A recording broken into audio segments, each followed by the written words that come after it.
చెప్పేవా చెవిలోన ఒక మాట, పువ్వులతో తుమ్మెద చెప్పే మాట.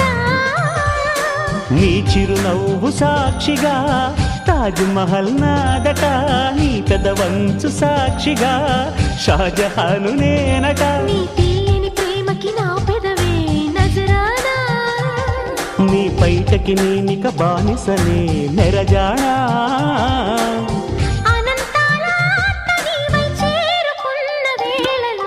కోకలు కట్టిన కోయిలా కమ్మని కౌగిలియవే.